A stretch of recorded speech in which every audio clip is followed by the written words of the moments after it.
We're joined by race winner Chase Elliott, driver of the number 23 Allegiant Airlines Napa Chevrolet for GMS Racing. We have crew chief Joey Cohen and team owner Maury Gallagher Jr. Now, let's start with you, Chase. Yesterday, you came in here and you said you didn't quite have your head wrapped around this place here at Martinsville. Do you feel a little differently about the paperclip now? No, not really, to be honest with you. Definitely not for tomorrow. We had our struggles this afternoon and kind of came into this race a little frustrated with that. So just trying to think through. I mean, even having we had a great truck today. Had a little help from our friends there in the latter stage of the race to give us the lead back. But regardless, had a fast truck. But I still think there's a couple things I'm not doing fundamentally correctly for tomorrow, and I kind of see it. I just got to figure out how to do it. So we'll see.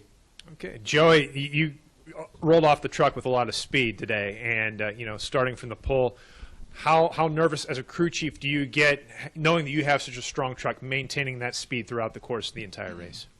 Yeah, I think guys like Chase sitting here make it pretty easy to kill your nerves. I mean, a lot of talent there for sure. But the main thing was I knew we had speed. It was just basically trying to dictate the strategy for the race, and segments are obviously a lot different now. Trying to determine that we had a discussion about short pitting one of the segments earlier. Didn't, kind of thought it was the wrong decision at the time. I thought it was the wrong decision. And he let me know, but it cool. worked out. It was good. Pure honesty from him, perfect. But, just more nervous about the strategy and trying to keep the track position all day. Once you get the pole, we got the pit stall. That worked out perfect. Then you just try and keep your track position all day. More, it was clear that, the 23 and the 21 both had a lot of speed today. Both of your trucks, how nervous does that make you seeing those two trucks battle for the lead throughout the entire race?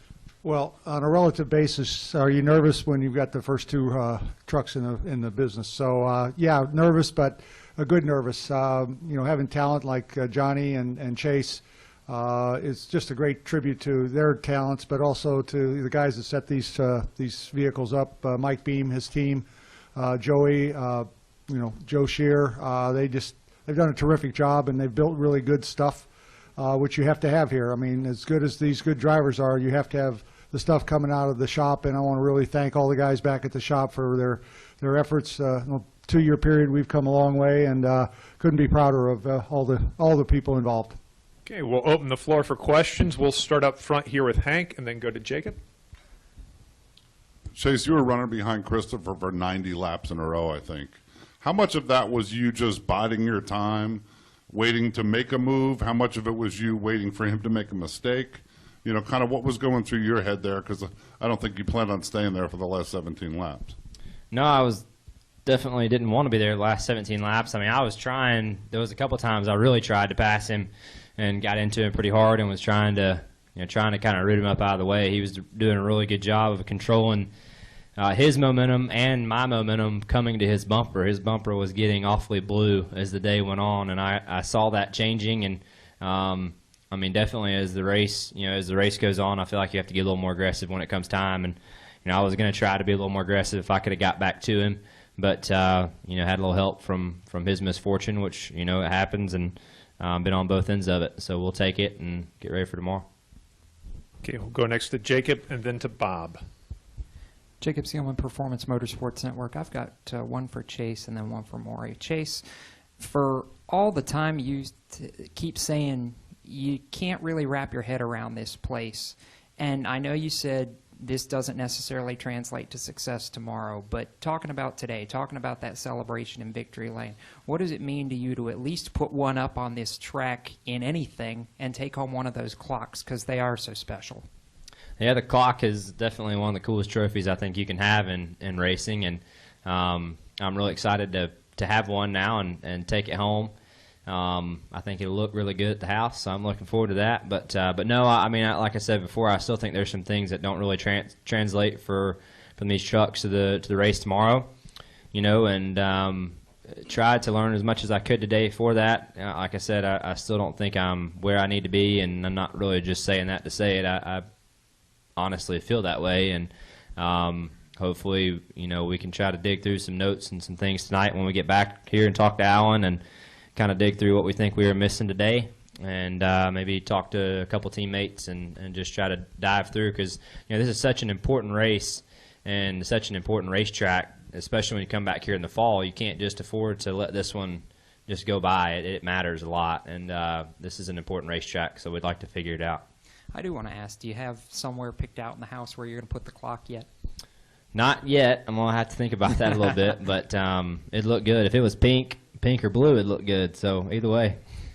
Maury, to have somebody like Chase, who maybe doesn't have the veteran experience of, say, a Sauter, but has the experience at the Cup level that he does, and just the overall racing talent that he brings to the program, what does that do, having him come in and drive one of these trucks? What does that do for the program as a whole to help some of the younger guys you brought in this year?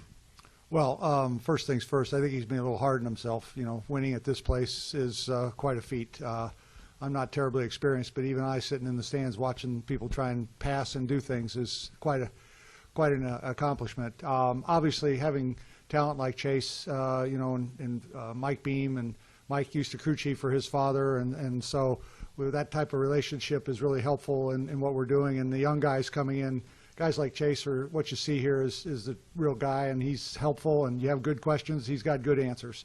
So I think that's all through our program. Johnny Sauter is a terrific help for these young guys as well. So that young and old combinations worked extremely well for us. Couldn't be happier. And again, talent like Chase brings, and mixed with a good car that Joey put together, and that's a winning formula. Okay, next we'll go to Bob, then to Chris Knight, and then all the way to the back to Caleb. Bob Pockris, ESPN. This is for Maury, but Chase may want to answer it as well. There's a situation at the end of the first stage where, Chase, you're leading, and Johnny is second, and we're all wondering, or at least I was wondering, whether John, do you do something and have Johnny win the stage for that playoff point going into the playoffs? I'm just curious, did you have any pre-race talk about, hey, just go out and run your race and don't worry about any sort of playoff implications for Johnny? You want me to answer it? Sure. I mean, we didn't talk about it, no. I mean, we talked about, the restarts and trying to get in line for that stuff, but we didn't really talk about playoffs, or stage wins or race wins. I mean, I think this race in particular is a little different than the fall race, too. I mean, Johnny and I raced really hard here in the fall, and I think that was a little different ball game than what you have today. I think you can get a little more aggressive in today's race and not necessarily have quite as big of a outcome if something were to go wrong. So, but no, we didn't talk about it. Go next to Chris. Chris Knight, catchfans.com. Chase, I was just curious, knowing Johnny Sauter's aggressive driving style from time to time, or overly aggressive driving style from time to time, were you worried that he might try to stick it in there, in the fender, in there, and take you out when you attempted to block him on the backstretch? Oh, I've raced Johnny a lot, so I was prepared for it, but I was committed, and it was a kind of a do or die moment for me. If I give him the bottom, our race is probably over for the win at least. So I think Christopher got to my left rear and kind of got into me off too, and that broke my momentum. I actually had a pretty good exit, and gave Johnny the big run, and I kind of saw him coming in the mirror, and I had to make a decision. So I tried to block him, and fortunately it worked out. But it's kind of one of those situations where, for me, I mean, racing for a win, I kind of wanted to just try it and see what happened, and fortunately it worked out. But yeah, I was prepared for it, but luckily it worked out. We're going to go all the way to the back to Caleb. Caleb Whistler, Speedway Dodgers. Chase, how did the complexion of this race change as the track rubbered up, and what does this mean for tomorrow? Yeah, it's a good question. I mean, the temperatures are definitely up from, I think, what we typically see in this race. So, to me, the racetrack's taking a lot of rubber way quicker than it typically does. I mean, a lot of times you don't even see rubber lay down in this truck race, and you don't see it lay down until, halfway through the Cup race on Sundays a lot of times. So the fact that it's already blackening up today, I think, is going to probably lend itself to see some Martinsville of old with guys moving around. I mean, 500 laps on this racetrack with no rain percentage overnight. I mean, it's going to be darkened up really fast, I think. So hopefully we can move around, and that'll offer some different lanes tomorrow. Okay, we'll go to the gentleman in the back. Camden Laisby, RubbingsRacing.com. After the race, Matt Crafton spoke about how little tire wear there was on the left side tires. Do you think that had anything to do with the amount of rubber laid down on the track and how that played out into the race for today and tomorrow? No, I mean left sides typically don't lay a whole lot of rubber anywhere, but I think that did have a factor in running over 100 laps on our last set. Andy Markey, Popular Speed. You coming from the short track level of racing and having won every major race there is to win in super late model racing, I'm wondering how much it means to you to win here at Martinsville, NASCAR's premier short track and its oldest track, being a fan of the history of the sport. Sure, yeah. I mean, short track racing is definitely home for me in a lot of ways, and something I'm very proud of, and kind of the background that I've come from and worked my way to the NASCAR world from super late model racing. This isn't a place we ever really raced at, and this short track is just so much different from basically all the other short tracks that we raced at, from your Pensacola's to South Alabama's, Mobiles, Winchester's. All those places are so different from what Martinsville is, and I honestly think that's a lot of my struggle here, is just because I never raced at a place like this. We didn't have a whole lot of sharp turn, high braking short tracks, and that was just not what we raced at a whole lot. So I think in a lot of ways that's kind of part of my struggle, and just very unnatural to the other short tracks that I kind of grew up and spent a lot of time racing at. Go next to Bob. Chase, could Christopher Bell done anything different?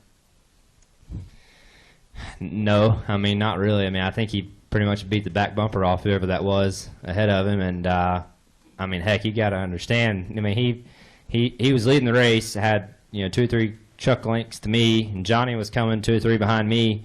I mean, you got to understand, it's time to go. I mean, if there ever was a time to go, it was time to go. So, I mean, no, he tried to be as nice as he could, and so no, I don't think he did anything wrong, really. We'll go to Barry.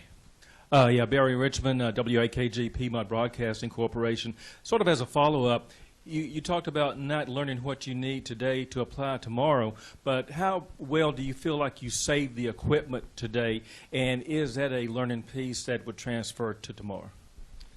Well, when Christopher and I were racing for the lead, I was thinking, man, I should really save this stuff a little better than what I was doing. I was a little concerned because I asked how many laps to go, and heck, he said it was like still 45 laps to go. I'm like, man, we were racing the crap at each other. So I was a little concerned for both of our futures there and what we were going to have left, because we were racing really hard, and odds of the race staying green are very slim. But if it was to have a caution come out, I didn't want to be second. So it was a double-edged sword on what I wanted at the time. And hindsight being 2020, I probably spent a little too much time racing him for the longevity of our tires, but I really didn't want to start second because I knew we were done pitting for the day. So you start second and you're probably done, but you have a chance to get the lead and control the restart. You might you have a pretty good shot of winning. These things are so much the lack of horsepower compared to what what those Cup cars have tomorrow. I mean, I think if I had ran that hard today in the Cup car tomorrow, I wouldn't have had anything left. So I think that's kind of the difference in the power and how big of a difference it makes for your drive off. Come up front here to Hank. Chase, you've driven a lot, you've raced a lot, but you're a young guy. Everybody talks about you as a young guy. Christopher's a young guy. Is there any part of you that when you see a fellow young guy maybe make a mistake like that feels bad as you drive past? I mean, I've been there, so I mean, I understand. I've been on both ends of having misfortune towards the end of these races and things not going your way. So, yes and no. I mean, I raced Christopher, a couple years ago at the Snowball Derby. He wins the race, gets thrown out in tech. Part of me felt bad, but a part of me that was me the year before. So for me, having history and kind of being on the other side of the stick, I really wanted that win. So yes and no to answer your question, but he didn't do anything wrong at all. So it wasn't like it was his fault or anything. The guy just gave him a hard time, and he was trying to get by the guy to win the race. So I don't know what you do. Well, gentlemen, congratulations on the victory again, and good luck finding a spot for that grandfather clock. Yep. Thank you.